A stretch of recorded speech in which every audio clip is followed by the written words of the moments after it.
Dans Corinthiens, livre de correction, si je peux commencer par la Genèse, je vous ai dit, j'ai rappelé ça même dimanche. Laissez-moi aller avec Frère Banam directement, paragraphe 138. Frère Banam dit, maintenant, au commencement, ils étaient un. Dieu, lorsqu'il créa l'homme, il le créa un être double, à la fois mâle et femelle.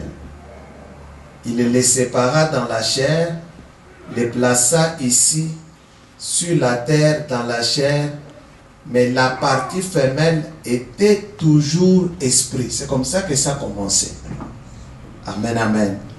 Je pense que nous croyons la parole éternelle de Dieu. C'est l'Éternel qui a créé, qui nous dit, il dit, regardez mes amis, Dieu était très sage. Oh, ne laissez pas cela vous échapper.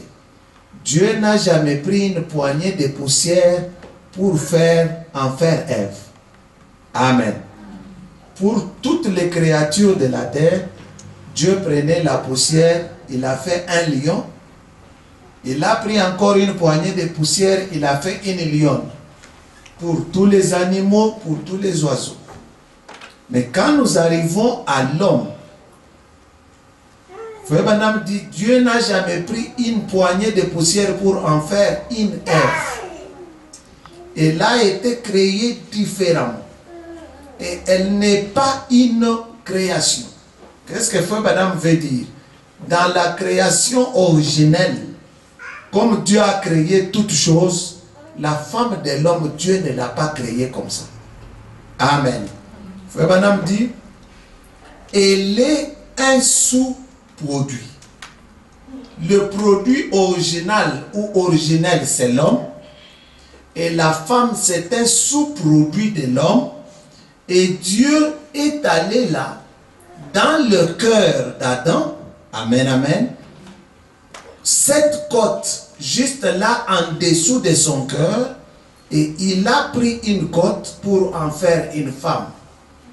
Et une même partie de l'esprit d'Adam était dans la femme.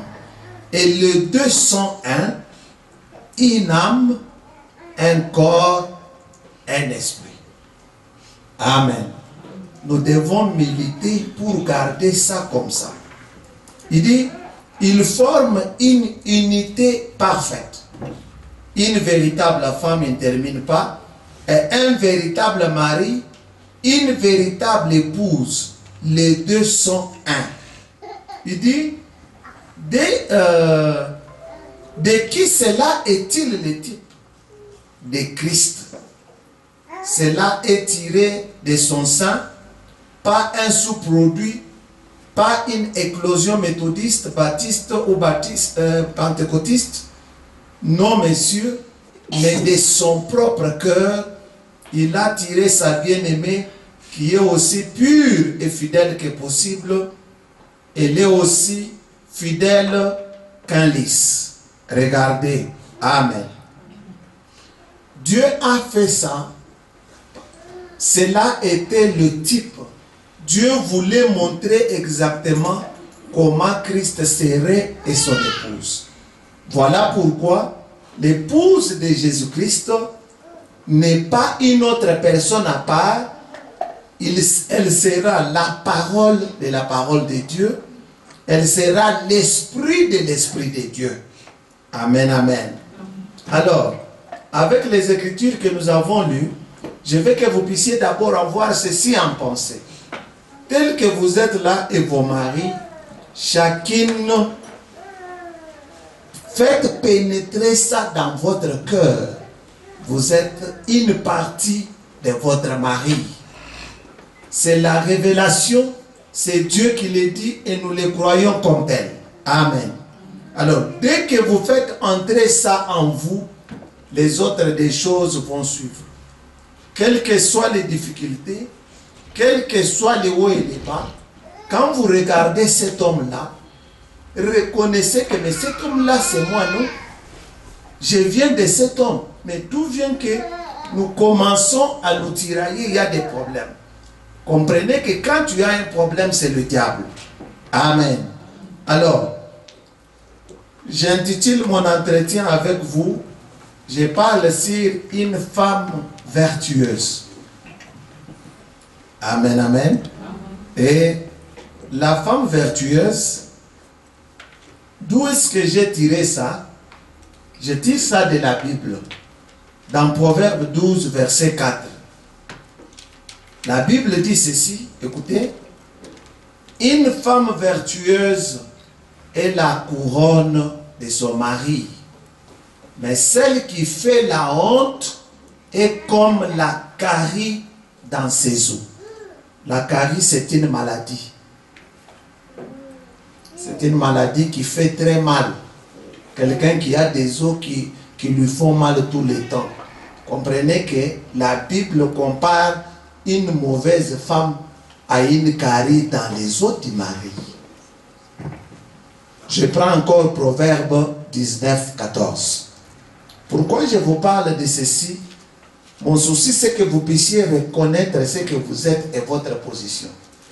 Vous n'êtes pas ici où je ne vous parle pas. Ce n'est pas une façon de vous minimiser. Non. Quand Dieu, vous êtes un produit de valeur pour un homme, mais votre position est sous l'homme. Alors, connaissant la valeur que vous êtes, le diable s'attaque parce que Dieu a fait que toutes les faiblesses, la partie faible, l'esprit faible qui était dans l'homme, Dieu l'a retiré de l'homme pour le mettre dans la femme. Voilà pourquoi même dans le corps, l'homme est plus fort que la femme. Ce n'est pas seulement dans le corps, même dans l'esprit, toutes les faiblesses de l'homme, Dieu les a mis dans la femme. Alors, il l'a fait pour elle. Écoutez dans Proverbe 19, 14, on dit ceci, écoutez, on peut hériter de ses pères une maison et des richesses, mais une femme intelligente est un don de l'Éternel. Amen, amen. Maintenant, écoutez Proverbe 31, c'est lui que nous allons beaucoup commenter autour de ça. Proverbe 31, à partir du verset 10, il dit ceci. Je parle d'une femme vertueuse. Une femme vertueuse, je veux que vous compreniez déjà, avant de lire Proverbe, parce qu'il dit beaucoup de choses. Une femme vertueuse, c'est une femme qui possède des qualités morales. C'est une femme qui a de la vertu. Et cette femme, c'est une femme qui est chaste. J'ai déjà expliqué ça. Qui se rappelle, quand j'ai parlé du caractère d'une femme qui est chaste, laissez-moi vous dire ça. Je veux vraiment que vous puissiez tout comprendre. Chaste signifie ceci, qui s'abstient des plaisirs de la chair, qui ne pratique pas de l'amour extra-conjugal, qui pratique la chasteté, qui est pure, éloignée de tout ce qui blesse la pudeur et la modestie. C'est-à-dire une femme qui, même dans sa manière de parler, dans sa manière de se comporter, on ne pouvait pas lui pointer du doigt. Elle ne parle pas des choses vulgaires, elle ne parlote pas des histoires, elle ne se comporte pas de manière à amener les gens à avoir des pensées négatives sur elle. C'est ça, une femme qui est chaste et qui a de la pudeur. La pudeur, c'est une sorte de honte. Vous voyez, on parle souvent, vous voyez les femmes de la rue qui ne craignent pas les hommes, qui se sentent à l'aise, parlent n'importe quoi, elles sont sans pudeur. La pudeur, c'est une sorte de honte féminine. Alors, elle a un caractère excellent de la morale. Et quand on parle de la morale, on dit c'est une femme qui a de la décence. La décence dans sa manière de porter. Sa manière de porter inspire du respect. C'est une femme qui a de la droiture dans son comportement. Ce sont là les caractères ou les vertus de la femme dont je vais parler. C'est une femme qui est honnête. Amen, amen. C'est une femme qui est intègre dans ses voies. Elle n'est pas comme ça. C'est une femme irréprochable. Une femme intègre, c'est une femme qui a même du respect envers son mari. Une femme qui honore son mari. Une femme qui donne de la valeur à son mari, voire même à son foyer. Elle est irréprochable. Et une femme qui a de la mérite. C'est une femme qui a une bonne morale. Une femme qui est sage. Une femme qui est sérieuse. Amen, amen. Et quand j'ai consulté le dictionnaire, on peut l'appeler une femme de la valeur. C'est une femme qui est forte. C'est une femme qui n'est pas paresseuse, même à la maison. Pour qu'elle prépare sa maison, il faut que le mari parle, insiste. Donc, je parle vraiment de cette femme-là. Alors, Proverbe 31 dit ceci. Écoutez comment il décrit cette femme-là. Il dit, qui peut trouver une femme vertueuse? Elle a bien plus de la valeur que les perles. Le cœur de son mari a confiance en elle. Et les produits ne lui feront pas défaut. Elle lui fait du bien et non du mal tous les jours de sa vie. Amen, amen. Elle se procure de la laine et du lin et travaille d'une main joyeuse. Elle est comme un navire marchand. Elle amène son pain de loin. Elle s'élève lorsqu'il est encore nuit. Je lis dans la Bible. Elle donne de la nourriture à sa maison et l'attache à ses servantes. Elle pense à un champ et elle l'acquiert. Du fruit de son travail, elle plante une vigne. Elle ceint de force ses reins et elle affermit ses bras. Elle sent ce qu'elle gagne. Et bon, sa lampe ne s'éteint point pendant la nuit. Elle met la main à la guenouille et ses doigts tiennent les faisceaux. Elle tend la main au malheureux. Elle tend la main à l'indigent. Donc assiste les gens. Elle ne craint point la neige pour sa maison. C'est-à-dire elle est vraiment travailleuse car toute sa maison est vêtue de cramoisie. Sa maison est embellie. Il dit, elle s'est fait de couvertures. Elle a des vêtements de fin lin et de pourpre. Écoutez, son mari est considéré aux portes lorsqu'il siège avec les anciens des pays. Donc, rien qu'à voir cette femme-là, à cause d'elle, on respecte son mari. Son mari a une vraie femme. Écoutez, elle fait des chemises, elle les vend, elle livre des ceintures aux marchands, elle est revêtue de force et de gloire, elle se rit de l'avenir, elle ouvre la bouche avec sagesse, et des instructions aimables sont sur sa langue. Elle veille sur ce qui se passe dans sa maison. Elle ne mange pas les pains de paresse. Ses fils se lèvent et se disent, et la disent heureuse. Son mari se lève et lui donne des louanges. Plusieurs filles ont une conduite vertueuse, mais toi, tu les dépasses toutes. Amen. Il dit, la grâce est trompeuse, la beauté est vaine. La femme qui craint l'Éternel est celle qui sera louée. Il dit, récompensez-la du fruit de son travail et qu'on porte ses œuvres la louent. Amen. Voilà la femme dont je parle dans quelques minutes. Comme je vois le temps qui file beaucoup.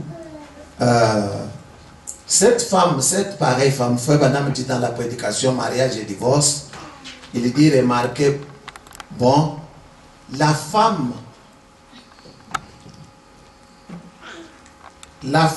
a sa place. Elle est un joyau. Salomon, cet homme qui en a eu 10 000, ou plutôt qui a eu 1000 femmes, il a dit qu'un homme qui trouve une femme a trouvé une bonne chose. Il a dit, une femme bonne est un joyau sur sa couronne. C'est un bonheur. Mais une femme mauvaise, c'est de l'eau dans le sang. C'est sa vie. Il a dit peut-être, trouvera-t-on un homme juste entre 1000? C'est Salomon qui a dit ça. Mais il a dit, on ne trouvera pas une femme entre 1000. C'est Salomon qui l'a dit, voyez-vous.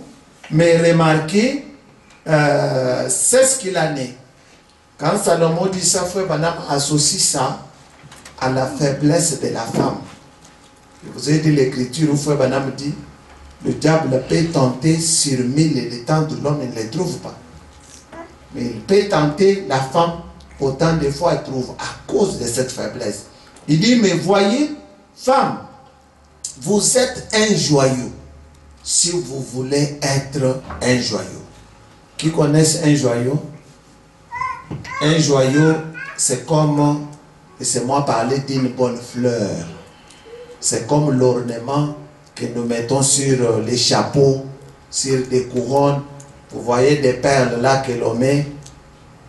C'est ça ce qu'on appelle joyau. Ça embellit la couronne. Il dit, vous êtes un joyau si vous voulez être un joyau, mais les désirs doivent venir de vous. Et vous voyez pourquoi la question de mariage et divorce s'est posée. Pourquoi Jésus leur a indiqué de retourner en arrière? C'est parce que c'est votre espèce qui a été la cause de tout le péché. C'est pour cette raison que la polygamie et le divorce et tout ont été introduits. Au commencement, il n'en avait jamais été ainsi. Il n'en sera pas ainsi dans l'autre monde là-bas. Une femme bonne, c'est quelque chose de bien. Je le sais parce que je connais des vraies femmes.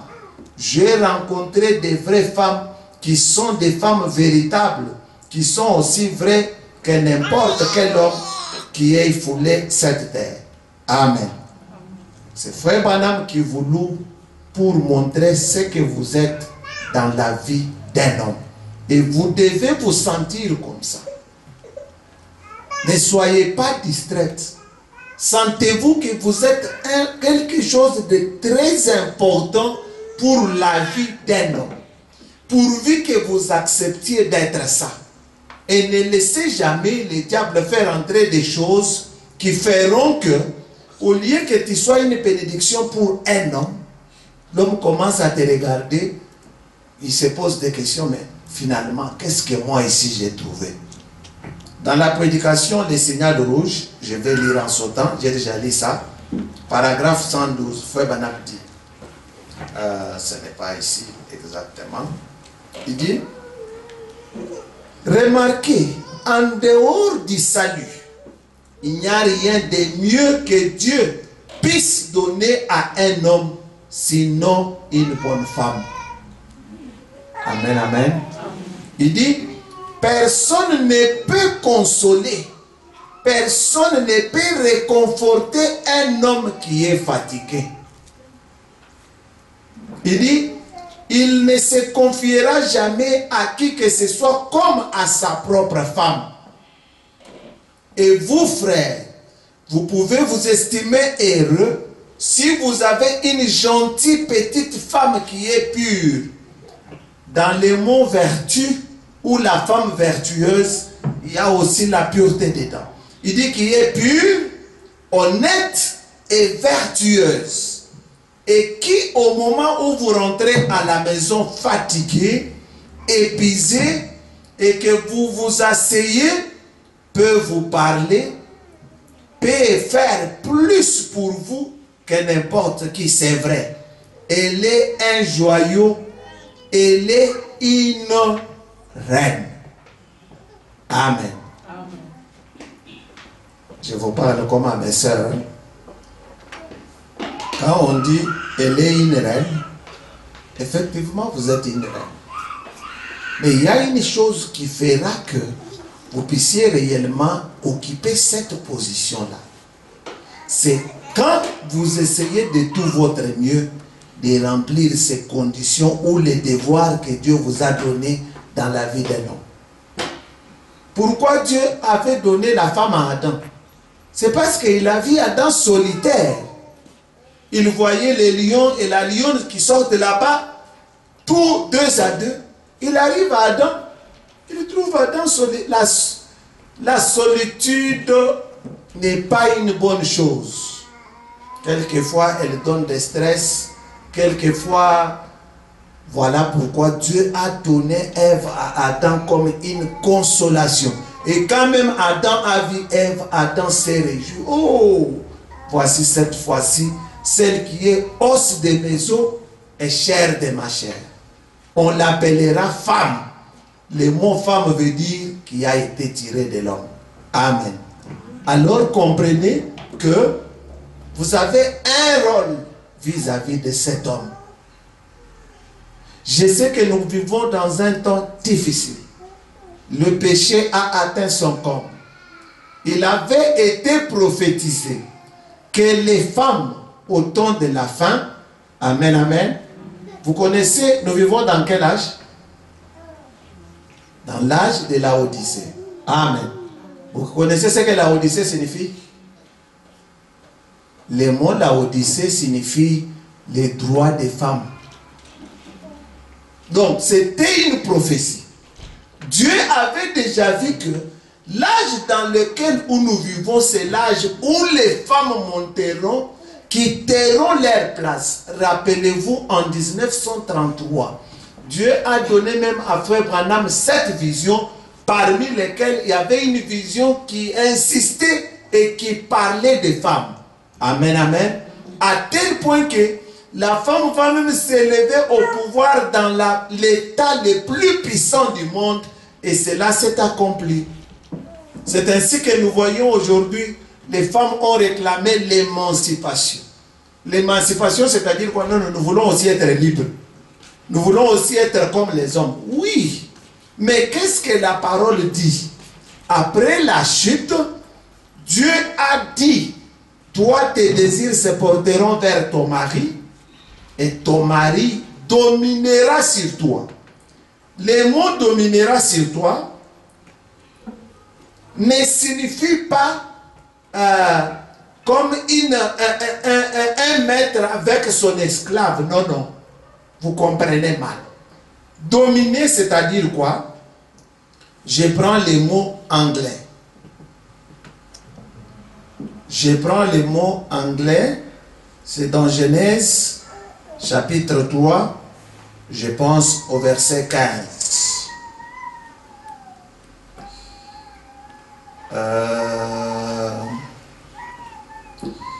Je retourne à la femme. Then the man said, okay, verset 16. To the woman he said, I will greatly, je vais multiplier tes douleurs et tes souffrances, les souffrances de tes conceptions. Amen, amen. C'est la parole de Dieu, non? Les femmes conçoivent avec trouble et douleur. Si ceci est une partie de la parole, acceptez aussi que l'autre, là, c'est une partie de la parole. Il dit ceci, c'est avec douleur que tu vas enfanter. Il dit, ton désir, your desire shall be for your husband, and he shall rule over you. Alors, to rule, ce n'est pas une domination comme celle d'un maître avec une ou un esclave, mais c'est dominer dans le sens de diriger, de conduire. Je ne sais pas si vous me saisissez. Parce que la femme étant la partie amour de l'homme, un homme chrétien qui se respecte, Frère Branham dit, ne peut pas faire de sa femme comme un paillasson. Vous connaissez les paillassons, non? Quand nous entrons dans la maison, hein? Les mops, non? Ah, les histoires, non, non, non, non. La femme, c'est une partie amour de l'homme. Alors, Dieu a dit, la femme va, l'homme dominera sur sa femme. Alors, comprenez votre rôle que vous jouez quand vous êtes avec cet homme-là. Vous pouvez trouver que c'est petit, mais sachez que dans une famille, lorsque l'atmosphère est brisée, c'est-à-dire que vous ouvrez les portes au diable. Quand Frère Branham dit, cet homme qui vient fatigué, laissez-moi avancer parce qu'il y a une citation où je vais commenter sur ça. Frère Branham dit, mais rappelez-vous, la femme a été faite pour l'homme et non l'homme pour la femme.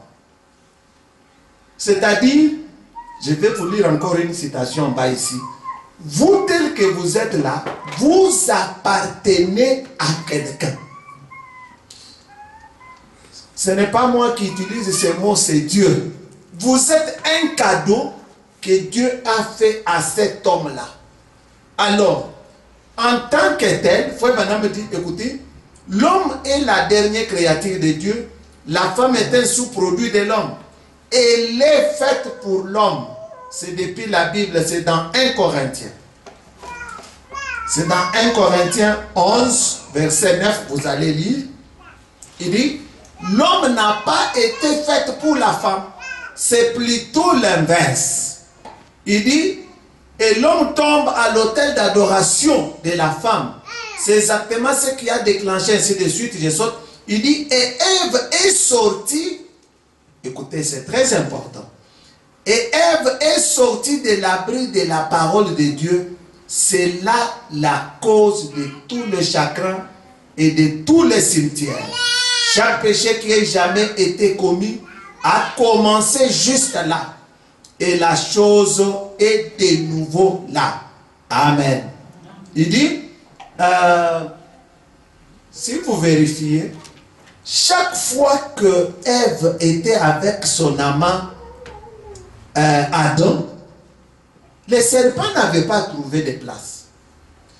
Dès lors que Ève est sortie, elle est allée se promener seule.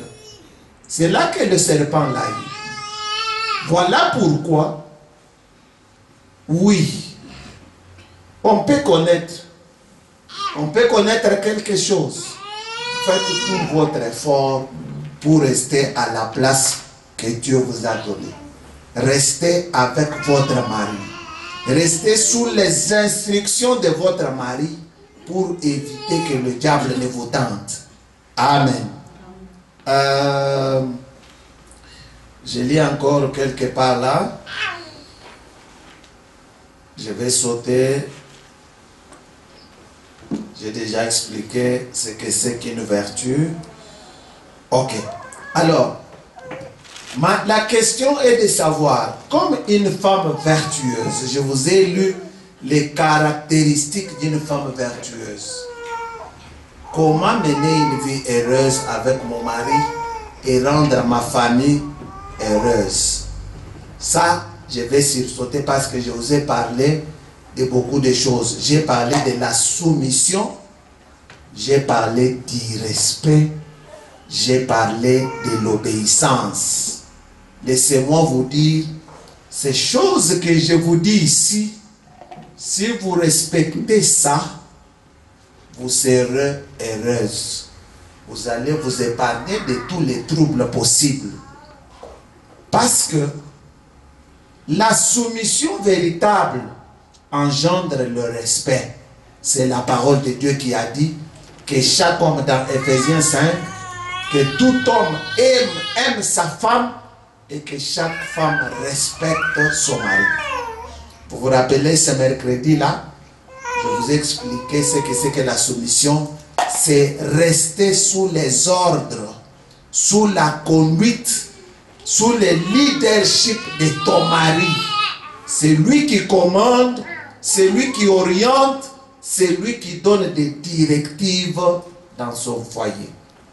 Et la véritable soumission va engendrer le respect.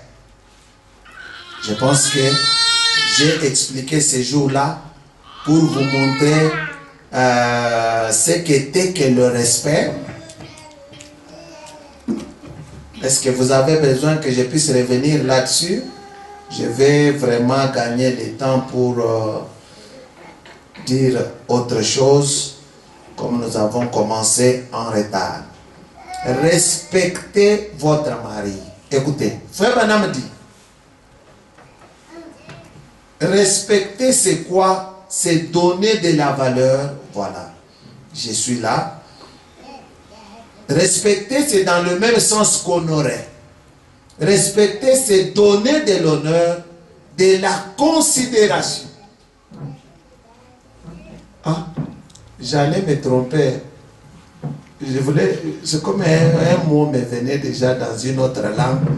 Vous allez permettre que je parle dans une autre langue, ou comme on enregistre, il faut que ça soit en français, ça va aider une autre personne. Exactement. C'est donner de la considération. C'est donner de la valeur.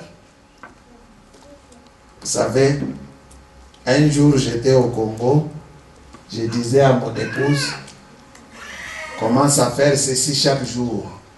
Quand tu te réveilles, tu commences à te donner toi-même des... Comment on appelle ça? À t'exalter toi-même. Tu te dis, ah, moi, Esther, la femme de Jean Lécountoum. Commence seulement à te dire comme ça. Vous savez quoi? Ça vous donne, hein? Ça lui donne, il se sent bien quand il est respecté. Quand vous manquez du respect envers votre mari, ça engendre beaucoup de choses. Le respect dans le langage, le respect dans les réponses, le respect de la manière dont vous les traitez. Un chef aime être traité comme un chef.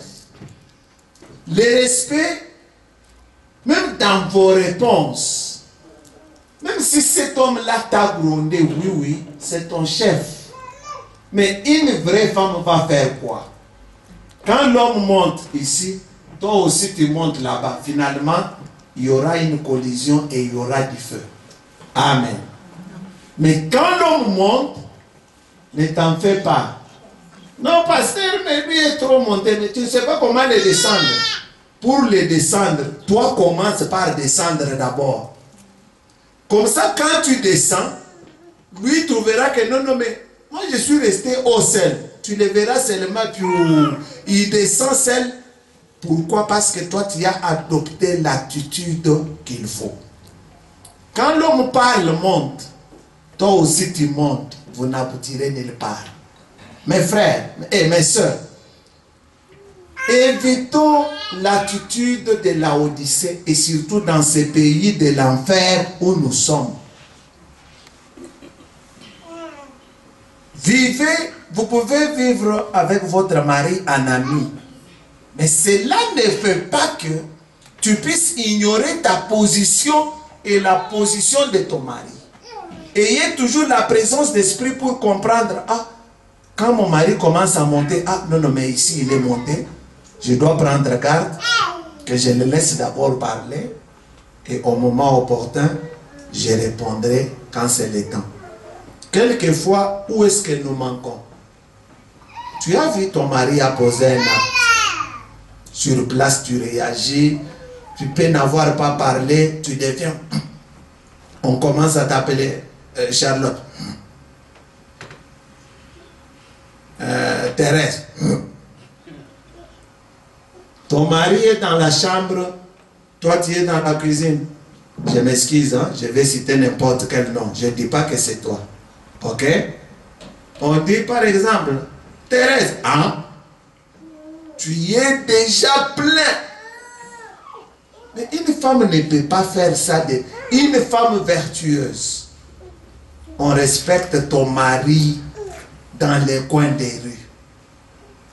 Une femme vertueuse est humble devant son mari. Même si mon mari m'a grondé, comprenez qu'il est mon chef. Il a droit de me gronder. Qui peut dire amen? Il a droit de me gronder. S'il te gronde, laissez-moi vous donner un exemple. Cet homme-là n'est pas fou pour te gronder, te réveiller seulement comme ça. Non, non, il n'est pas fou. Avant de devenir pose-toi d'abord une question. Ah, est-ce que je lui ai fait quelque chose de mal? Voilà la femme vertueuse. Elle cherchera toujours à mettre son mari à l'aise. Frère Banam dit, dans la prédication, le respect, Frère Banam dit, je crains ma femme. Et je reste. Oui, oui. Il dit, je crains ma femme. Je crains les passants. Je crains mon église. C'est ça le respect. Le respect, c'est la crainte là. Voilà pourquoi un Pierre dit qu'il voit votre manière de vivre chaste et réservée. Dans le réserve là, le mot anglais utilisé, c'est la crainte ou la peur. Alors, le respect, c'est quoi? C'est la crainte de poser un acte qui peut faire que mon mari soit blessé et me voie mal. Voilà le respect. Je ne vais pas faire ça. Et si mon mari apprend. Donc, vous avez cette crainte-là. Mais le problème, c'est quoi? On est en Afrique du Sud. La crainte est déjà partie. Ah oui, oui, moi aussi je peux. Moi aussi je peux. Non, non. Voilà pourquoi vous aurez toujours des problèmes. Vérifiez vos réponses. Vérifiez la manière dont, comment tu réponds à ton mari. La vraie soumission engendre le respect et le vrai respect engendre l'obéissance. Cette Bible dit que Sarah obéissait à son mari et l'appelait son Seigneur. Amen, amen. Sarah ne l'a pas seulement. Donc ça coulait dans le sang de Sarah.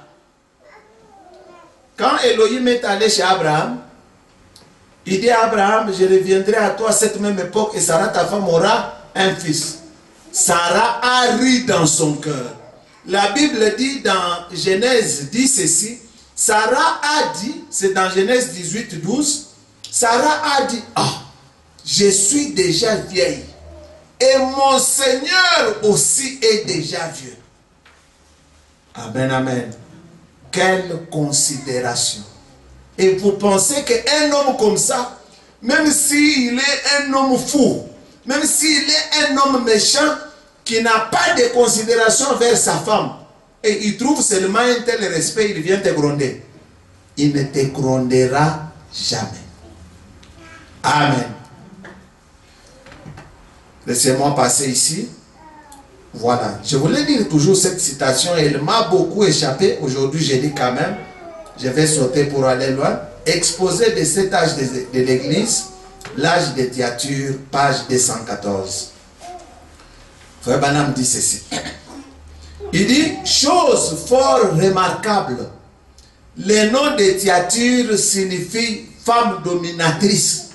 L'âge de Thyatire. Thyatire là signifie femme dominatrice. La Odyssée signifie les droits des femmes. Donc c'était des prophéties que Dieu donnait. Il dit ainsi, cet âge se caractérise par une force dominatrice.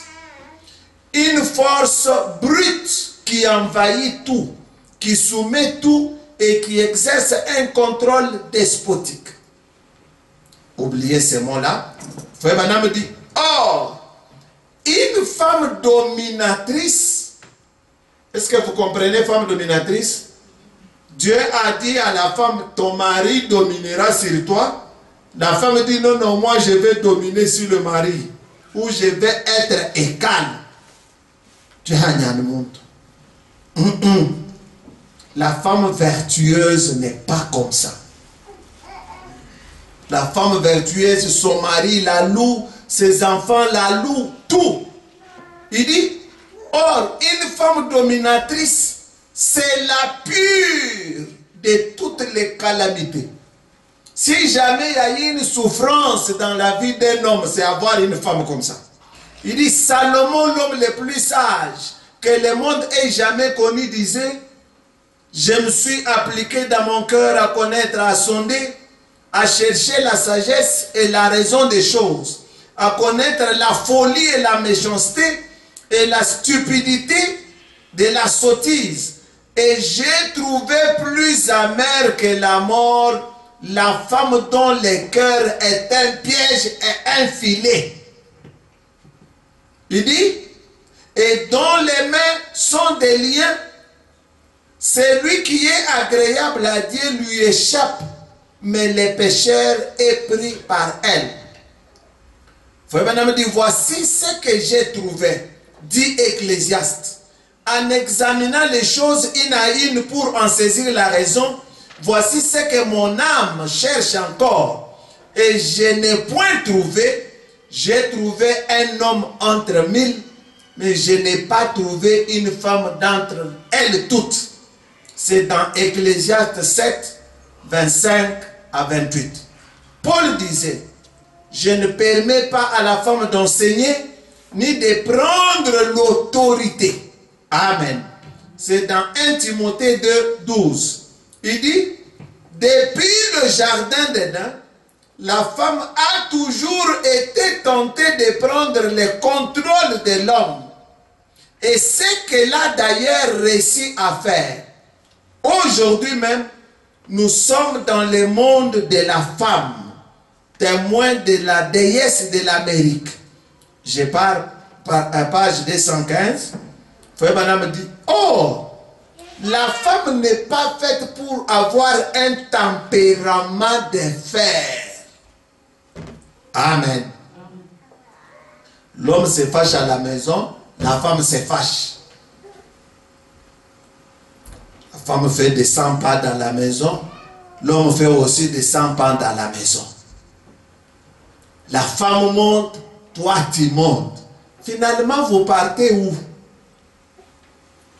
Frère Branham dit, la femme n'est pas faite pour avoir un tempérament de fer.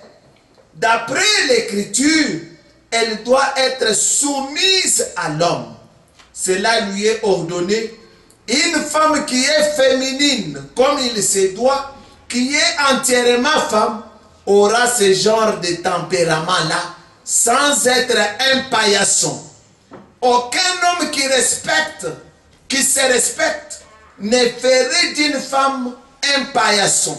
Seulement, elle voudra être soumise à l'autorité et non pas dominer l'homme, car c'est lui le chef de la maison. Si elle s'écarte de ce modèle que Dieu a établi pour elle, elle est pervertie. Amen. Alors, je lis ceci pour que vous, mes sœurs, vous puissiez fuir ce genre de choses. Vous devez être une femme vertueuse. On arrive dans l'église, on sait que non. Mais pour cette sœur-là, en tout cas non. Pour cette sœur-là, en tout cas non. Elle est décente, elle est calme, elle honore, elle respecte son mari, elle a de la pudeur, elle a des caractères moraux qu'il nous faut. Amen, amen. Une femme pareille, tout le monde voudrait que sa femme marche avec elle. Amen, amen. Mais pas une femme commère. Une femme, quand elle arrive avec les autres, c'est pour critiquer les autres. Ça, ce n'est pas une femme vertueuse. Alors, retournons. Je lis pour... Frère Branham parle aujourd'hui des femmes qui ne veulent pas rester à la maison. Je vais traiter ça un peu en bas là-bas. Ok. Laissez-moi vous lire ça. Frère Branham dit, signal rouge, paragraphe 156, il dit, et vous, hommes, qui laissez votre femme faire cela, vous n'êtes plus des fils de Dieu. Je ne sais pas si vous comprenez. C'est un homme qui permet dans sa maison une femme qui ne veut pas rester à sa position de femme, qui est dehors à tout moment, une femme qu'on dit sois soumise à ton mari. Non, non. Frère Branham dit, c'est ça aux États-Unis. Hein. Garde ta Bible là-bas. Ce n'est pas pour moi. Il dit quelque part, la femme dit, moi je dois lui obéir. Non, non. Moi je dois lui amener, je dois amener cet homme-là à m'obéir, moi. Vous savez que ça existe? Ça existe. Je vais vous montrer comment ça existe. La femme qui fait tout pour amener son mari. S'il y a un esprit comme ça, fuyez loin de cet esprit-là. Ça ne vous amènera nulle part. Vous vivrez seulement l'enfer sur la terre. Dieu nous a donné le mariage pour être un paradis pour nous. Amen, amen. Je prends un petit point ici. Vous m'avez entendu dimanche parler du point de la propriété. J'ai beaucoup parlé de ça dimanche. C'était bon, n'est-ce pas? Frère Branham dit ici, dans Corinthiens, livre de correction, il dit ce matin, paragraphe 135, je causais, j'ai pensé, maintenant pour terminer, voici ce que j'ai pensé. Qu'y a-t-il de plus doux dans la vie? Écoutez-moi. Qu'y a-t-il de plus doux dans la vie d'un homme? Qu'y a-t-il de plus doux que de rentrer chez lui, son petit seau à la main, alors qu'il est fatigué et épuisé pour avoir travaillé toute la journée? Amen, amen. Cet homme-là monte et descend pour toi. Il dit, pour avoir labouré, peu importe ce qu'il pourrait être trouvé à son arrivée, il dit, peu importe ce qu'il pourrait être, qu'y a-t-il de plus doux dans la vie d'un homme que quand on revient comme ça, trouver à son arrivée une femme gentille. Amen, mes soeurs. Une femme gentille qui l'accueillera à la porte. Toi, quand ton mari arrive, il te trouve où? Est-ce que tu ne connais pas l'heure qu'il arrive? Ton mari travaille jusqu'à tard la nuit. Quand il revient, il te trouve toi déjà au lit. Qu'est-ce que tu as fait? Il prend beaucoup de temps. Tu as préparé la nourriture, tu as mis sur la table, tu as mis l'eau pour que cet homme-là vienne seul, avec sa fatigue, avec sa nervosité qu'il a trouvée dans la rue. Il retourne, il trouve la reine déjà au lit, calme. Et cet homme-là se sent bien. J'ai une reine dans ma maison. Tu n'es pas reine en ça. Frère Branham dit, il trouve à son arrivée une femme gentille qui l'accueillera à la porte, s'assoira sur ses genoux un moment, puis pelotera un peu ses sourcils, tu enlèves quand même la poussière, tu donneras un baiser sur la joue, l'entourera de ses bras et lui dira, chérie, je sais que tu es fatigué et que tu as travaillé très durement. Elle lui apporte la consolation. C'est ça ou ce n'est pas ça? C'est comme ça qu'il faut aménager son foyer. Tu veux vivre une vie heureuse, aménage ton foyer. À côté du respect de tout ce que tu dois à cet homme-là, voilà encore là où vous échouez. Tu es calme, tu es comme tu te veux là. Tu ne tiens même pas compte que mais cet homme travaille pour moi, non? Ah, mais quand il était là, il ne travaillait pas. Il travaillait, mais il ne travaillait pas comme quand il travaille quand tu es là. Alors, accueillez cet homme-là. Mettez cet homme-là à l'aise. Non, non, l'homme arrive, tu as un problème que depuis le matin, tu as c'est les cils, hein? Comment vous appelez ça? Les sourcils. Sœur Rachel. C'est toi l'esthéticienne, non? Tu es comme ça fâché. Depuis le matin. Et l'homme retourne le soir. Tu l'attends avec des querelles. Tu n'es pas une femme vertueuse. Finalement, tu vas mettre cet homme-là dans quelles conditions? Au lieu d'être sa consolation, tu deviens une causeuse de troubles dans ta maison. La gentillesse est partie. Mais s'il y a eu un problème le matin, une femme vertueuse fait quoi? Tu es une femme chrétienne. Tu retournes à genoux, Seigneur Jésus. Il est vrai, j'ai eu des problèmes avec mon mari. Aide-moi que nous puissions mettre ces problèmes ensemble, les résoudre. Donc tu es fâché comme si c'est toi qui es devenue la dominatrice. C'est toi qui dirige. Ah, tu m'as fait ça, tu m'as fait ça. Ça n'existe pas. Avec de pareilles attitudes, finalement vous allez amener le foyer où? C'est seulement une porte ouverte au diable. Dis-moi un peu. Si cet homme-là, tu ne connais pas ce qu'il a rencontré? À un certain moment, tu l'as tellement dérangé que tu sens seulement l'air le vent d'une gifle te passer dans les yeux. Pour finir, vous avez vu votre frère. Nous sommes des chrétiennes et nous devons vivre comme des chrétiennes. Amen. Votre place, c'est de soyez une consolation pour cet homme-là. Tu ne connais pas les choses qu'il a rencontrées? Venez, consolez-les quand même. Mon chef, comment ça a été le travail?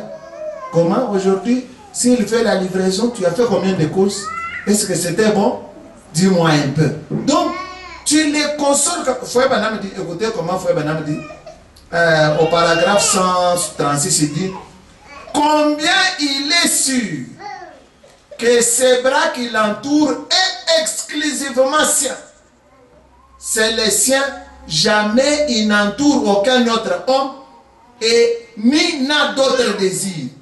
Le baiser sur sa joue vient d'un cœur sincère. Amen, amen. Un cœur sincère qui l'aime, il sait que non, ma femme me respecte. Ma femme m'honore. Ce baiser ici, c'est un baiser pur. Il dit, pur et saint, qui n'aime que lui seul. Combien ça vous fait? Frère Banam dit, je sais que ça vous fera bomber le torse et dire, oh, après tout, je ne suis pas si fatigué que ça. Voyez-vous? La fatigue va partir. Ça vous fait quelque chose. Amen, amen. Et Frère Banam dit, il dit, paragraphe 137, maintenant, je voudrais vous dire quelque chose. Mais qu'arriverait-il si ces baisers étaient posés sur sa joue et que lui n'avait pas de confiance? Vous êtes arrivés, quand l'homme et la femme se marient, cet amour-là, amen, amen, ça engendre ou c'est sur base d'une confiance. Donc, vous avez tellement confiance l'un dans l'autre. Il n'y a pas d'arrière-pensée. Il n'y a pas de pensée négative. Vous aimez d'un amour sincère. Amen, amen. Il dit, mais qu'arriverait-il si ce baiser était posé sur sa joue et que lui n'avait pas de confiance? Il se pourrait qu'il ait été posé sur la joue d'un autre homme. Qu'arriverait-il si ses bras qui l'entourent avaient embrassé n'importe qui et désirerait encore faire la même chose? Ça ne signifierait pas grand-chose. Il n'y aura pas grand-chose en cela. Pourquoi? Quand je prenais ça, je sais que vous êtes des chrétiens. Vous ne pouvez pas aller embrasser d'autres personnes, ni baiser une autre personne. Mais j'ai remplacé ça sur d'autres habitudes. Des querelles, des troubles. L'homme retourne chez lui. Il retourne seulement parce qu'il sait que c'est chez lui. Je ne sais pas quand je vais arriver, qu'est-ce que je vais trouver. Il commence à se préparer. Vous les mettez dans quel état? Amen, Église. Alors, nous devons éviter la têtutesse. Nous devons éviter le manque de respect. Nous devons éviter des querelles pour que nos familles soient des familles heureuses. Amen, amen.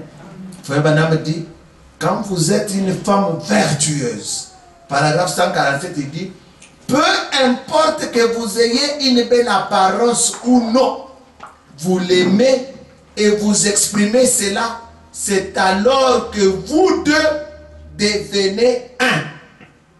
Amen, amen. 148, il dit, ça m'importe peu si ma femme n'a jamais peigné ses cheveux, s'il n'a jamais porté une jolie robe, elle serait mon amour après tout et je l'apprécie, amen, amen, pour sa loyauté et sa vertu. Je ne contredis pas ce que je dis, que soyez propres. Mais par-dessus ça, une propreté sur une vie de trouble, ça n'engendrera rien. Une propreté sur une vie qui ne respecte pas l'homme, c'est une vanité. Même si tu as peigné les cheveux, l'homme a un cœur qui lui fait mal. Mais si tu es une femme vertueuse, loyale, amen, amen, c'est ça la beauté qui va avec les mêmes l'homme de ta propriété là. Ça c'est une beauté incorruptible que un Pierre a dit, dans le cœur caché. L'homme vient avec toute confiance. Quand il sait que non, je vais trouver ma femme, elle est là, je serai heureux. Amen, amen. Et il peut dire, mais chérie, comment les cheveux comme ça depuis le matin, mais vous êtes bras dessus, bras dessous, vous partez, il sait qu'il y a une confiance. Amen, Église. C'est comme ça la femme vertueuse. Vous devez apprendre à développer l'entretien avec vos maris. Tu peux dire non, mais il n'accepte pas. Oui, oui. Tu as ces devoirs-là. Tout dépend de la manière dont tu abordes ton mari. Tout dépend de la manière dont tu lui parles. Si ton mari sait que cette femme, quand elle ouvre la bouche, c'est seulement des bêtises. Et donc, il préférera rester calme que de t'écouter. Amen, amen. Et aussi une autre chose, laissez-moi vous dire, les hommes se fatiguent de la vie de comparaison. Est-ce que tu ne vas pas tel? Regarde tel comment il a porté. Moi ici, toi tu es toujours comme ça. Regarde tel. Mais finalement, tu n'apprécies ton mari en rien. Ton mari ne fait rien pour toi. Et surtout quand tu es déjà dans tes gonds, l'homme ouvre la bouche. Qu'est-ce que tu fais pour moi ici? Qu'est-ce que tu fais pour moi? Qu'est-ce que tu fais pour moi là? Tu as autant d'années, tu manges, tu t'es vêtu. Donc, un petit peu, qu'est-ce que tu fais pour moi? Ici, tu fais pour moi quoi? Donc, des paroles toujours arrogantes. Tu n'as jamais eu le temps de regarder ton mari. Non, non, non, non. Mais moi, j'ai trouvé un homme. J'ai trouvé un mari. Tu lui parles de manière que l'homme sent que tu es quand même reconnaissante, même des petits efforts qu'il fait pour toi. Amen. C'est moi. Ceux qui nous ont pris notre INR, ils vont payer. J'aborde encore un autre point. Peut-être les problèmes de... Je ne sais pas si je vais aborder les problèmes de tresses et autres, de la chevelure. Maintenant, ceci concerne la vie conjugale.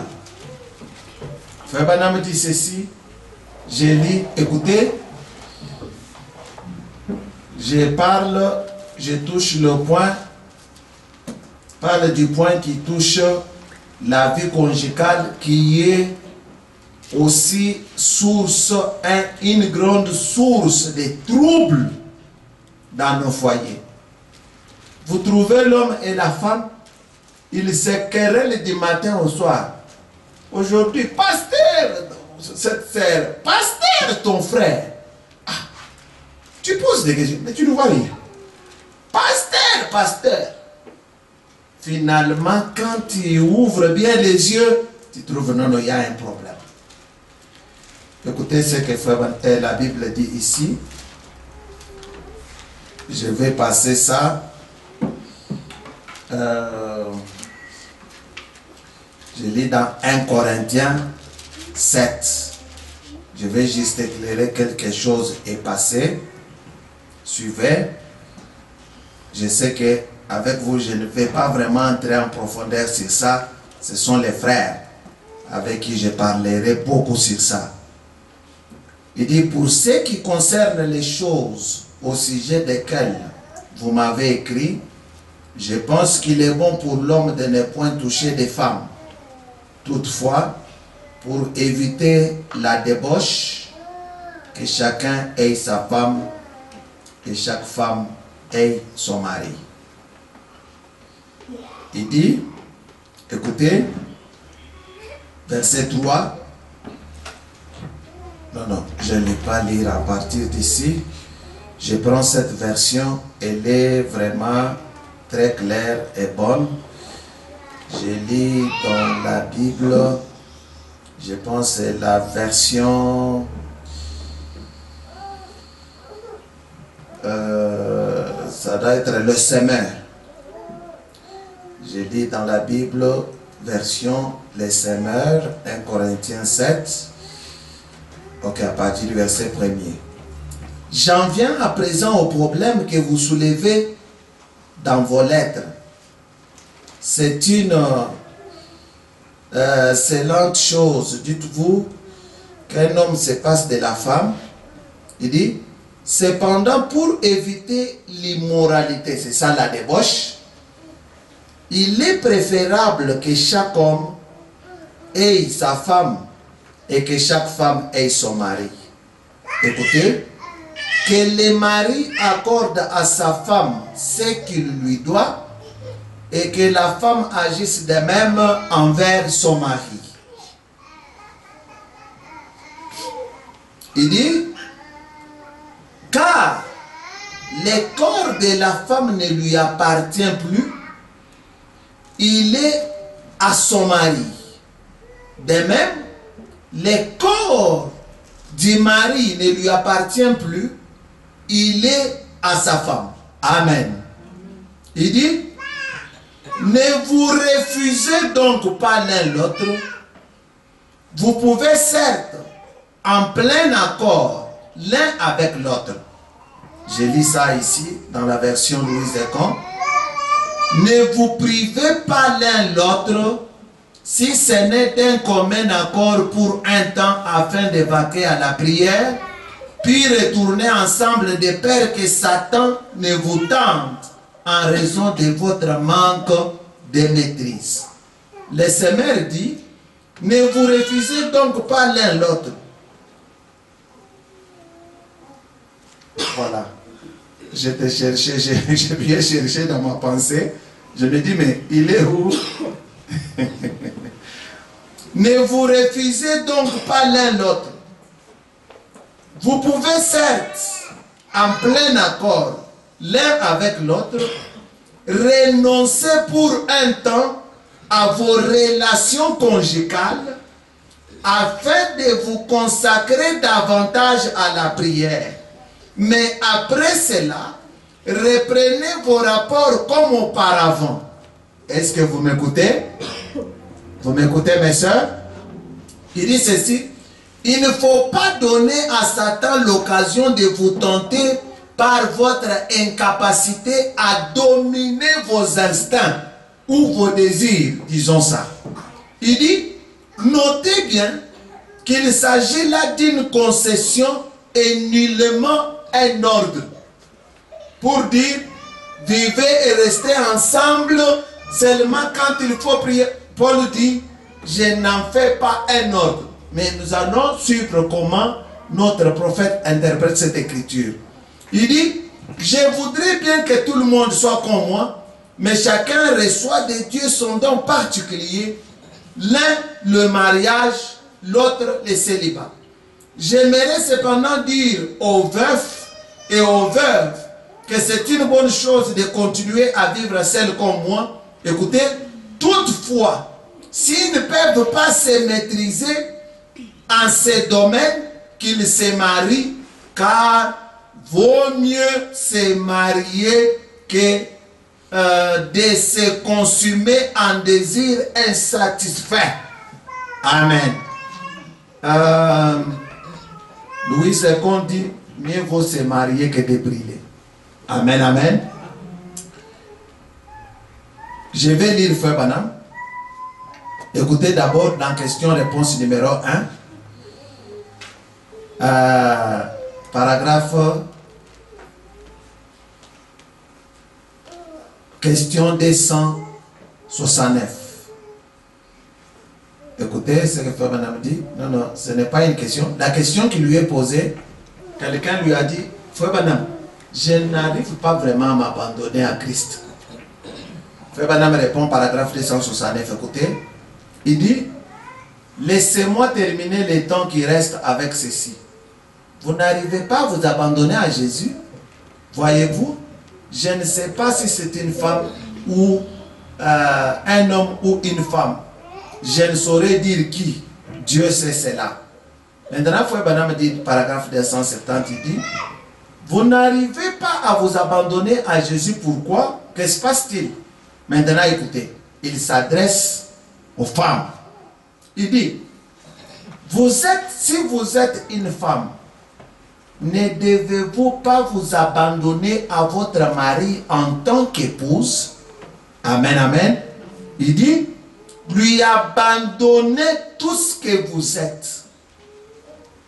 C'est ici que je voulais expliquer un point où Frère Branham parle des hommes aujourd'hui qui sont tombés sous le pouvoir sexuel et où les hommes ou les femmes disent que moi lui obéir à cet homme, moi je vais l'amener à m'obéir.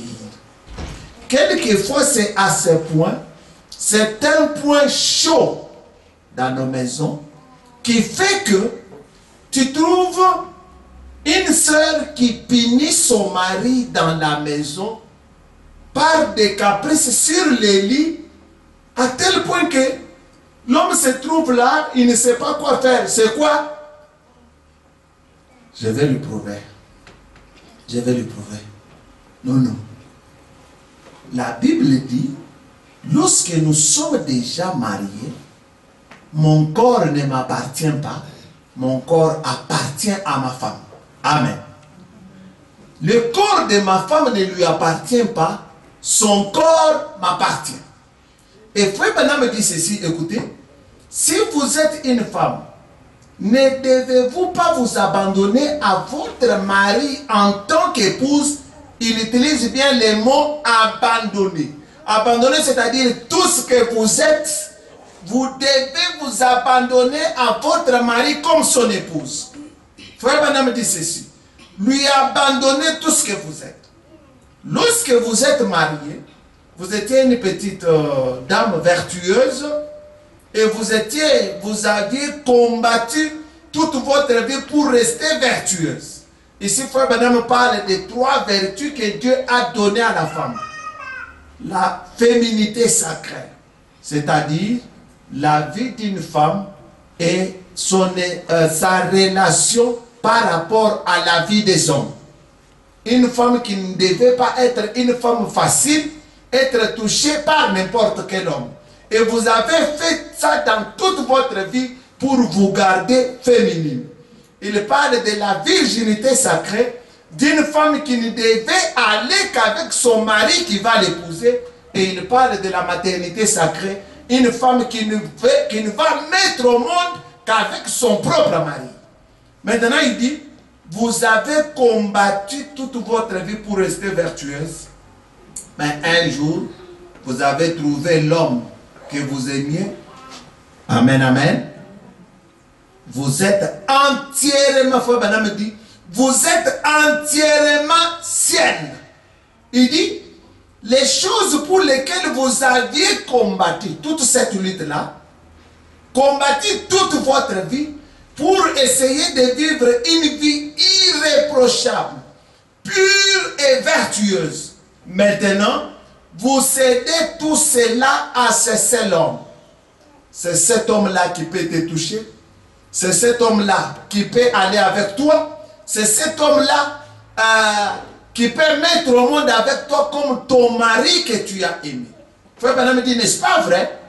Il dit, vous vous abandonnez entièrement entre ses mains. Vous êtes à lui. Amen. Il dit, tout ce que vous avez soutenu par la décence, la moralité, etc., vous le livrez à un homme parce que vous vous abandonnez à lui. Amen, amen. Il dit, c'est comme ça que nous faisons. C'est quelle sœur qui sort? Et, ils ne partent pas, je pense. Elle est ici, n'est-ce pas? Ok. Il dit, c'est comme ça que spirituellement parlant, nous devons faire avec Jésus. Mais dans le corps, la femme appartient à son mari. Écoutez, je prends l'écriture où nous venons de lire. On dit à Frère Branham, question-réponse numéro 3. Question 370. S'il vous plaît, pourriez-vous expliquer 1 Corinthiens 7, verset 1 à 9? Frère Branham dit, cherche ça, Frère Neville. 1 Corinthiens 7. Maintenant, écoutez paragraphe 304. Avez-vous trouvé cela, Frère Neville? De quoi s'agit-il? Simplement, je ferais mieux de m'en aller maintenant parce que il s'est fait trop tard, voyez, ainsi de suite. Ok, maintenant, paragraphe 305, il dit, très bien, cela concerne la vie des souillures. La vie des souillures, pourquoi? Si vous prenez ici Paul, au verset 1 et 2, il dit, pour ce qui concerne les choses au sujet desquelles vous m'avez écrit, je pense qu'il est bon pour l'homme de ne point toucher des femmes. Cela ne veut pas dire que l'homme ne touche pas la femme ou ne se marie pas, non. Il dit, toutefois pour éviter la débauche, que chacun ait sa femme et que chaque femme ait son mari. Que Dieu soit béni parce qu'il nous a envoyé un prophète. Amen. Frère Branham dit, ceci, ça concerne la vie des personnes fiancées ou de ceux qui se fréquentent. Vous voyez des jeunes hommes et des jeunes filles qui se fréquentent. Frère Branham dit, ils doivent se garder purs. Ils doivent éviter toutes sortes de souillures. Frère Branham dit à l'homme, cette fille avec laquelle tu sors ou la fille que tu fréquentes, c'est celle qui sera la mère de tes enfants. Alors vous devez rester pur, éviter toutes choses, attendez que le temps vienne pour que tu puisses la prendre correctement comme ta femme. Amen. Maintenant, il passe maintenant au marié. Écoutez, il dit, je pourrais répondre à ceci immédiatement. Je n'approuve pas la vie des souillures chez les pentecôtistes, les gens de la sainteté, même s'ils sont mariés. Suivez attentivement. Je ne crois pas en cela, non, messieurs. Certaines des choses obscènes qui sont si horribles parfois, il dit, non pas ce matin maintenant, non, je ne dis pas cela, mais je vais dire que lorsque je suis ailleurs, en Californie et dans différents endroits comme cela, je rencontre des ministres là où sous le discernement, les choses ici, Branham n'a pas vu. Mais c'est sous le discernement que Dieu lui a dit ça. Il dit, je le rencontre là sous le discernement. Il me semble que je pouvais les tourner sur mes genoux et leur administrer un petit stimulant évangélique du protoplasme. Oui, monsieur. Oh là là. Écoutez, voir un homme qui essaye de prendre sa petite femme et se salir. Parce qu'il a dit, j'insiste encore, il dit, c'est concernant la vie des souillés. Comprenez qu'un homme, ce n'est pas seulement les gens qui ne sont pas mariés dans la rue qui peuvent aller s'essuyer. Amen, amen. Même les mariés s'essuient. Écoutez, Branham dit. Frère Branham dit, vous comprenez ce que je veux dire? Je pense que vous devriez avoir honte de vous-même en tant qu'homme de Dieu. Frère Branham dit, soyez simplement un mari, soyez un chéri, respectez-la comme vous l'avez toujours respectée. N'accordez pas la moindre attention à certains des livres qui concernent le sexe, ou plutôt à ces absurdités dans ces livres de sexe et aux choses que vous lisez et à toutes ces futilités, des choses pareilles. Faites sortir ces choses corrompues de votre esprit. Amen. Frère Branham a parlé des livres. Aujourd'hui, ce n'est pas l'époque des livres. Aujourd'hui, c'est l'époque de YouTube. YouTube nous offre tout ce que nous cherchons. Vous trouvez des hommes chrétiens et des femmes chrétiennes qui sont sur YouTube pour chercher des films pornographiques et ils les contemplent pour aller pratiquer ça dans leur lit. Dieu dit non. Amen. Frère Branham dit ceci. La Bible dit qu'il n'y ait aucun propos impur parmi vous lorsque vous professez la sainteté. Il dit, traitez cette petite dame comme votre petite chérie. Si elle a 60 ans, soyez toujours le même. Soyez ses galants compagnons. Souvenez-vous que vous l'êtes.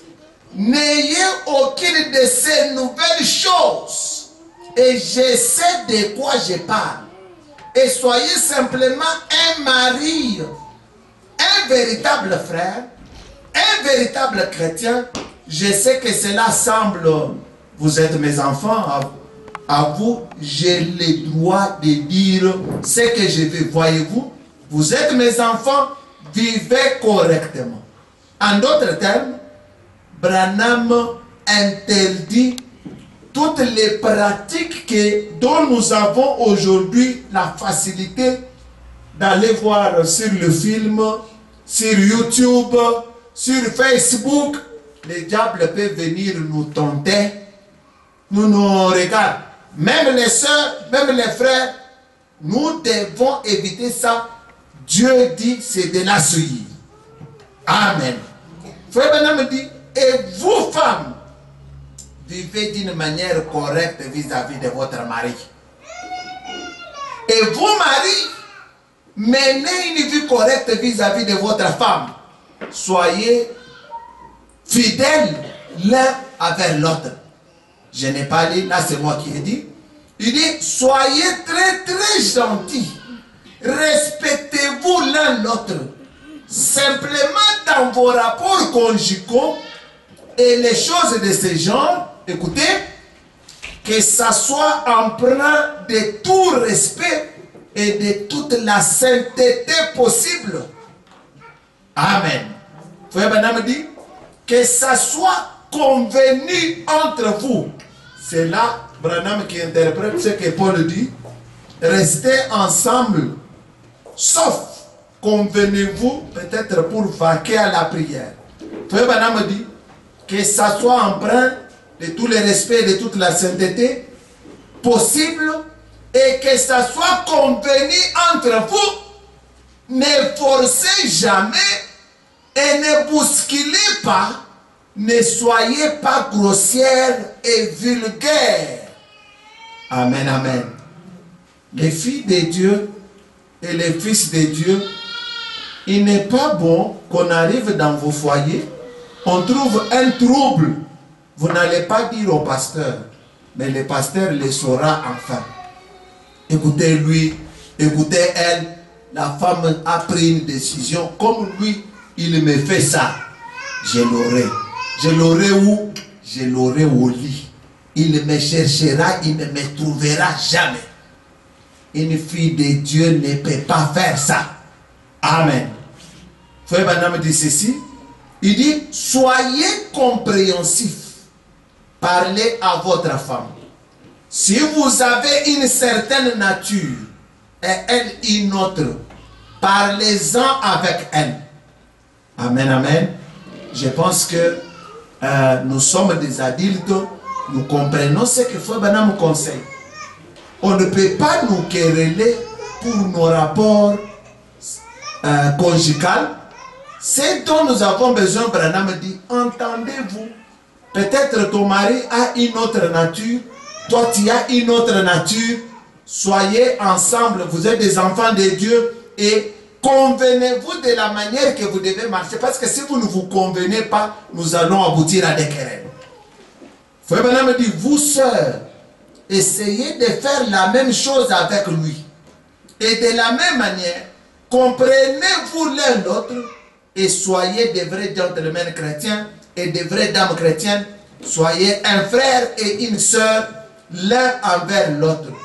Souvenez-vous toujours que vous êtes les enfants de Dieu, que vous venez d'une famille royale. Vous êtes un sang royal. Il n'y a pas de meilleur sang au monde que le vôtre. Quand je lisais ça, je me sentais bien. Il dit que tous ceux qui le croient disent Amen. L'assemblée répond Amen. Il dit oui, monsieur, montrez ce que vous êtes. Je suis fils du roi. Je suis le fils du roi. Ma femme est fille d'un roi. Comment traiterai-je cette fille du roi? Comment traiterai-je ce fils du roi? Vous voyez, et je ne peux dire, soyez vraiment authentique. Amen. C'est tout ce que je devais dire sur ce point-là. Maintenant, je prends un autre point qui coule aussi de l'encre. C'est le point des biens matériels. Amen, amen. Aujourd'hui, nous sommes arrivés au point où, quand l'homme travaille, lorsque l'homme connaît des difficultés dans le travail, l'amour de la femme termine. Ça devient des querelles. Cet homme ne veut pas travailler. Cet homme, il est comme ceci. L'amour est terminé. Ah, mais vous oubliez que quand vous aviez fait les vœux, tu avais dit, j'aimerai cet homme. Je le supporterai dans les bons comme dans les mauvais moments. Qu'il ait du travail ou pas, je m'attacherai à lui. Seul l'amour nous séparera. Et aujourd'hui, c'est devenu un problème. Écoutez, Frère Branham dit ceci.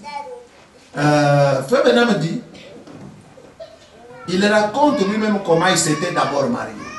Mais il dit en conclusion, il dit, écoutez, le bonheur ne consiste pas dans la quantité des biens du monde que vous possédez. Il y avait une sœur ici que je ne vois plus. C'est elle qui est là-bas, n'est-ce pas? Ok. Il dit, mais il consiste dans la satisfaction que vous tirez de la portion qui vous est échue. Amen, mes sœurs. Cet amour-là que vous avez mis ensemble, que vous mangiez, que vous dormiez affamés, que vous ayez de beaux habits. Pourquoi vous convoitez d'autres personnes quand tu vois une sœur de je ne sais où qui a porté je ne sais quoi? Ton mari ne veut pas se reposer. Regarde comment les autres. Regarde comme ils font pour leurs femmes. Regarde. n'ayez pas de satisfaction dans les biens matériels. Ne comparez pas votre vie à la vie d'une autre personne. Tu vas attrister le cœur de ton mari. Au contraire, aime ton mari. Je vous ai raconté, frère Branham qui avait marié deux couples. Un couple riche et un couple pauvre. Il est allé un jour les visiter. Les riches là, ils venaient d'une famille riche, ils avaient beaucoup de biens. Mais quand il est arrivé à la porte, c'était des coups, c'était des querelles. Et quand ils voient frère Branham, ils ont fait l'hypocrite. Ils sont venus, ah bonjour frère Branham, nous sommes bien. Alors qu'il venait de se quereller. Mais quand il est allé dans la famille pauvre, il a trouvé la femme assise sur les genoux de son mari. L'homme qui dit, chérie, j'avais trouvé une robe dans une vitrine en ville là-bas. C'était si c'est $1 ou quelque chose. La femme dit, non mon mari, ne t'en fais pas. Ce que j'ai ici, ça me suffit. Conserve d'abord ce que tu as pour ça, pour ça, pour ça. L'homme dit, non, non, mais je vais quand même. Mais aujourd'hui, ce n'est pas le cas. C'est l'âge, je ne sais pas, nous faisons la concurrence avec. Ton mari reste ton chéri. Ton mari reste ton bien-aimé. Ne soyez pas satisfait à cause des matériels que vous avez. Moi, j'ai eu une fois à raconter, frère Branham n'était pas seul. Je vous dis, la vie de ce monde, c'est une vanité. Amen.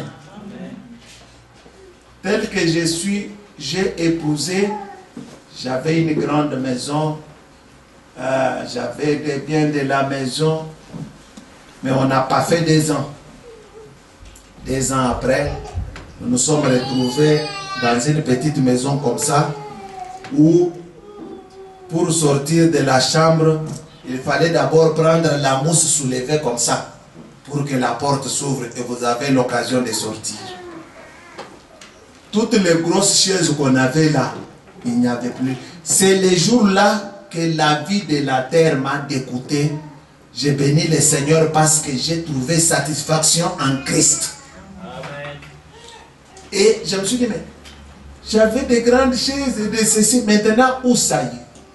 J'ai passé une vie avec mon épouse telle que tu pars le matin. Le matin, je vous ai déjà relaté ça, non? Tu te réveilles le matin. Est-ce que je peux avoir de l'eau, chérie? Je lui dis, mais il n'y a pas de savon. Je lui réponds, mais je ne t'ai pas demandé du savon, je t'ai demandé de l'eau. Je t'ai demandé de l'eau. Et elle part mettre cette eau-là comme ça. Tu arrives dans la douche avec l'eau sans savon et tu te laves. Tu sors, tu te mets à genoux, tu lèves les mains, Seigneur. Toi qui nourris les oiseaux du ciel et les bêtes des champs, mais voici, nourris-moi. Tu pars le matin, tu circules toute la journée, tu retournes le soir, main vide. Tu as laissé une femme avec un enfant qui avait 6 et 3 mois, je ne sais pas quoi. Amen, amen. Je retourne à la maison. Oh, j'ai laissé ma femme, je ne sais pas ce qu'elle va faire. Je la trouve, elle est assise là. Elle me regarde. Comment? Non, non, bon, je suis sorti. Elle voit comme j'étais abattu, elle commence à se rire de moi. C'était quoi? Elle me regarde, non, non. J'avais déjà pris du riz à crédit quelque part. Mangeons, comme ça tu vas te débrouiller pour payer. Et on a vécu cette vie-là jusqu'à aujourd'hui. Mais l'amour qui commence à avoir, qui expire, j'aurais voulu avoir quelqu'un ici. Aujourd'hui, nous avons les amours de 10 ans, de 15 ans, de 5 ans. Mais cet homme ne travaille plus. Cet homme ici. Non, non, non, non, non, non, non. Amen, mes soeurs. C'est le temps d'aimer cet homme-là. C'est le temps de le consoler. C'est le temps de partager la douleur qu'il a. C'est toi qui peux lui dire, ok chérie, je trouve que c'est difficile. Allons à genoux, prions, Dieu va intervenir. Mais l'homme passe par des moments difficiles. Il retourne à la maison, il trouve une femme, avec le visage fermé. Pourquoi? Tu ne travailles pas. Pourquoi? Ça n'existe pas. Vous n'aurez pas un foyer heureux. Amen, amen. Ayez de la compassion pour cet homme. Soyez toujours sa chérie. Amen, amen. Et j'ajoute à cela, pendant que l'homme souffre, toi, Dieu t'a donné l'occasion. Frère Banam dit, en principe, la femme, sa place, c'est à la cuisine. Amen. La femme devait rester à la maison. Mais il arrive que l'homme ne sait pas mettre les choses pour nouer les deux bouts du mois. Dieu t'a donné l'occasion, par la petite intelligence que tu as, tu es une femme vertueuse, tu as du courage, tu pars aussi au marché, tu as un peu de quelque chose. Automatiquement, les quoi ça? C'est quoi ça donc? Les sourcils quittent ici, ça monte, les yeux quittent ici, ça devient ici. Quand tu retournes à la maison, mes soeurs, j'ai écouté une sœur, amen, amen, moi assis, je vous dis, j'étais mouillé. La sœur me dit, cet homme ici ne travaille pas. Moi qui travaille là, je pars le soir, je retourne et il vient encore m'embêter. Oh! J'étais là, je l'ai regardé, je lui ai demandé, ma soeur, est-ce que tu pèses les choses que tu dis ici? Je n'étais pas seul, le théâtre Nestor était témoin. Il vient encore m'embêter. Je suis là, je viens du travail et donc ça devient comme ça. Nous avons laissé là au Congo les femmes et nos mères qui ont travaillé jour et nuit pour soutenir les foyers. Elles sont restées fidèles, soumises à leur mari. Mais parce que nous sommes venus ici où il y a les esprits des pays et ça devient un problème. Votre travail, frère Branham dit, c'est pour aider votre mari. Restez soumis à cet homme-là. Il restera ton chef, même si Dieu peut faire. Je vous ai donné l'exemple d'un pasteur qui louait sa femme. À cause de l'intelligence de sa femme, ce pasteur a l'argent. Il voyage, il va à Turquie. Mais toi, un petit rien que je ne sais pas qu'est-ce que vous faites là. Vous retournez, ton argent est toujours dans la poche de la Jeep. Tu n'as pas le temps de venir. Ok chérie, j'étais au marché aujourd'hui, c'était difficile. J'avais acheté comme ça. Regarde ce que j'ai vendu. Ça n'existe pas. Dieu ne vous bénira pas. Amen, amen. Aussi longtemps que vous avez cet esprit-là, nous allons venir vendredi prier, non? Souvenez-vous que je vous ai dit, vous devez montrer avoir des motifs corrects. Vous allez demander à Dieu l'argent pour quelle raison? Et vous allez lui dire quoi? Pour devenir têtu à l'endroit de votre mari. Dieu peut bénir votre mari par vous. Tu peux l'aider à monter. Mais qu'est-ce qui arrive? Des problèmes dans les foyers. Le pauvre, il ne sait pas quoi dire. Il est comme ça, oui. Bon, c'est son argent. Dans la maison, il n'existe pas l'argent de la femme et l'argent de l'homme. Amen. Sœur, est-ce que vous m'écoutez? Même si l'argent que tu as là, moi j'ai essuyé pour que toi tu viennes prendre. Ah, ce n'est pas comme ça. Les filles de Sarah, les filles vertueuses, je vous ai lu la Bible, elles font tout pour qu'il ne manque pas de la nourriture dans leur maison. Alors nous devons éviter ça. Ça nous épargnera des problèmes. J'ai dit encore, si tu n'es pas encore, si je sais, moi je sais que même si ma femme me montrait l'argent aujourd'hui, je rends un bon témoignage pour elle parce que là, une fois travaillé, on l'a payé. Quand on l'a payé, elle prenait tous les salaires. Elle venait à moi, le chef. Amen, amen. Elle me trouve, moi, le chef. Elle dépose les salaires de son travail là-bas, moi, le chef. Alors, moi, le chef, c'est moi qui devais dire, ok, enlève la dîme, soit prends cet argent, peut-être va payer une robe pour toi. C'est comme ça que ça doit être. Ne pensez pas que l'homme là est là, il est tellement cupide qu'il va bouffer. Non, non. Soyez humble. Prenez l'argent, allez montrer à votre mari. C'est votre chef. Amen. Je pense que pour ne pas passer trop de temps, j'ai parlé sur le travail de la femme. J'ai presque touché tous les points. Que le Seigneur vous bénisse. N'oubliez pas toujours cette femme-là qui avait un mari ivrogne inconverti. Mais cette femme-là, par son caractère, elle était une femme chrétienne vertueuse. Elle a ramené son mari à Christ et les amis de son mari sont venus à Christ. Pourquoi? L'homme arrive à la maison faisant semblant d'être ivre. Elle dépose la nourriture. L'homme refuse. Il jette. Il sort. Ils vont s'asseoir dans la pelouse. La femme n'a jamais dit encore cette nourriture ici. Quand tu étais sorti, l'homme retourne le soir, chérie. Est-ce qu'il n'y a pas quelque chose? Tu le regardes dans les yeux. Quand tu étais sorti là, tu avais laissé combien? Hein? Ça ne doit pas exister. Même si l'homme n'a rien. Ton frère Antanas et ton frère tel t'a envoyé l'argent. C'est l'argent de cet homme-là. C'est lui le chef. Dès qu'il revient, chérie, que Dieu te bénisse. Comment? Fatigué depuis le matin?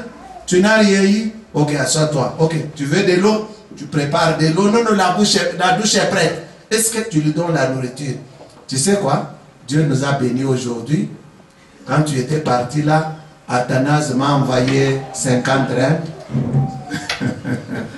La sœur est en train de rire. Athanas m'a envoyé 50 reines.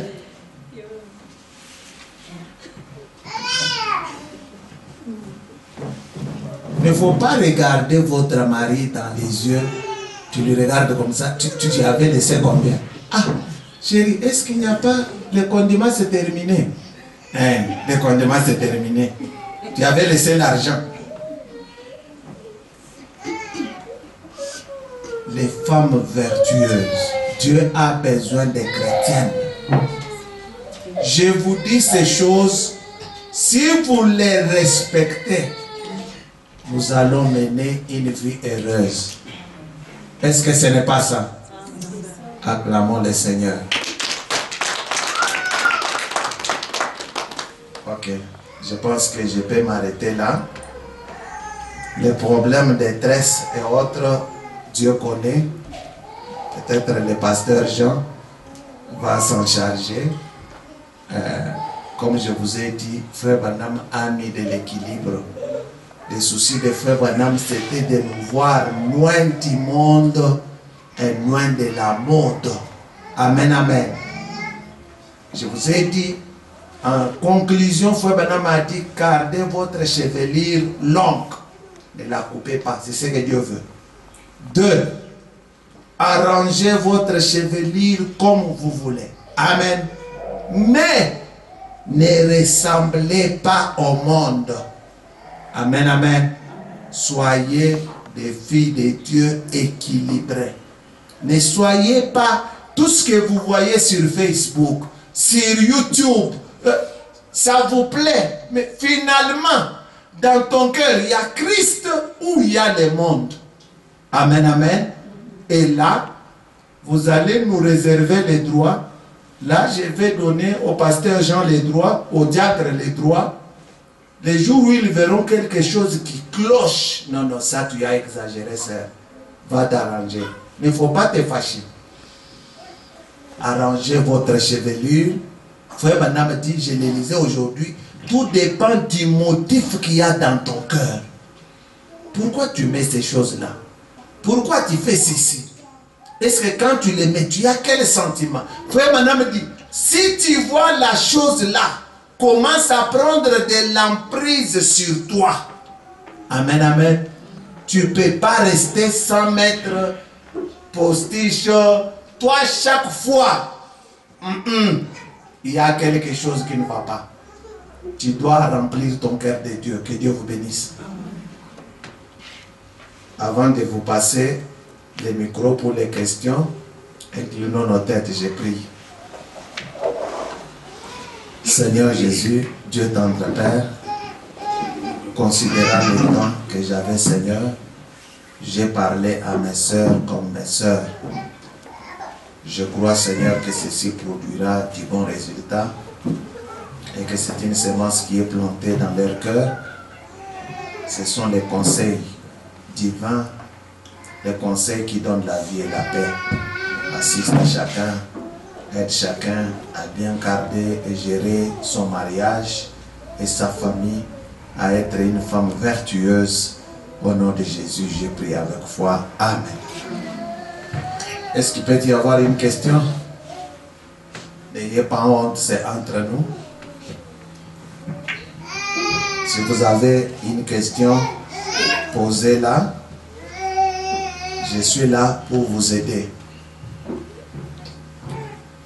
Que ce soit ta question, que ce soit une question dans le général, que ce soit quelque chose que tu as vu quelque part, parler.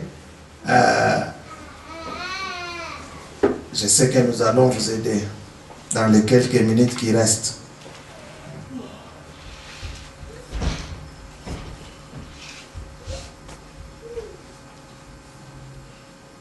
Ok. Je vais faire ceci. Je pense que je n'aurai pas de questions. C'est ça, non? C'est ça, non, Diacre? Ok. Maintenant, je vais demander les appréciations. Donnez le micro là-bas. Je pense qu'elle m'a écouté seulement aujourd'hui. On commence par la sœur Rebecca.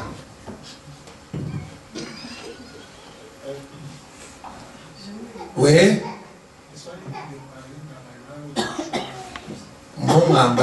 Écoutez-moi. Ce n'est pas une question. Hein? J'ai beaucoup parlé, n'est-ce pas, sur les problèmes de la femme. N'est-ce pas? Je veux que chacun soit libre.